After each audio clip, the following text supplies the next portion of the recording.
राजस्थान में इसी साल के आखिर में विधानसभा चुनाव होने हैं। अशोक गहलोत की सत्ता दांव पर लगी है। उन्हें मुख्य विपक्षी पार्टी बीजेपी से तो जबरदस्त चुनौती मिल ही रही है, साथ ही पार्टी के अंदर सचिन पायलट भी उनके लिए बड़ी चुनौती बन गए हैं। इस चुनौती की काट के लिए अशोक गहलोत ने जो दांव चला, उससे बीजेपी और पायलट दोनों ही बैकफुट पर पहुंच गए हैं। राजस्थान में सचिन पायलट की नजरें अशोक गहलोत की कुर्सी पर लगी हुई हैं, तो बीजेपी नेता वसुंधरा राजे सिंधिया भी सीएम की कुर्सी पर नजरें गड़ाए हुए हैं। उनकी पार्टी अभी सत्ता में तो नहीं है, लेकिन राजे को भरोसा है कि 6 महीने बाद राजस्थान में सरकार बदल जाएगी। लेकिन राजनीति में जादूगर कहे जाने वाले अशोक गहलोत आसानी से हार मानने को तैयार नहीं है।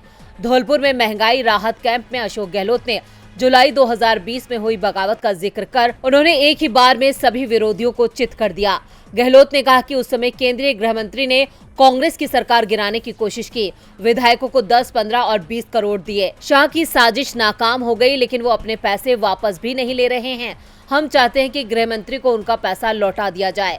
कांग्रेस के वो विधायक जिन्होंने पैसा लिया और उसमें से कुछ खर्च कर लिया, तो वो पार्टी अपनी ओर से दे देगी, लेकिन पैसा लौटाना चाहिए। गहलोत ने इसके साथ वसुंधरा राजे सिंधिया और कैलाश मेघवाल का जिक्र करते हुए कहा कि इन लोगों ने खरीद फरोख्त कर सरकार बनाने से इनकार कर दिया। इनकी मदद से हमारी सरकार बच पाई थी। गहलोत ने पायलट और वसुंधरा दोनों पर ही एक तीर से निशाना साधा। अब पायलट की ओर से तो कोई बयान नहीं आया, लेकिन वसुंधरा राजे सिंधिया जरूर हैरान दिख रही हैं।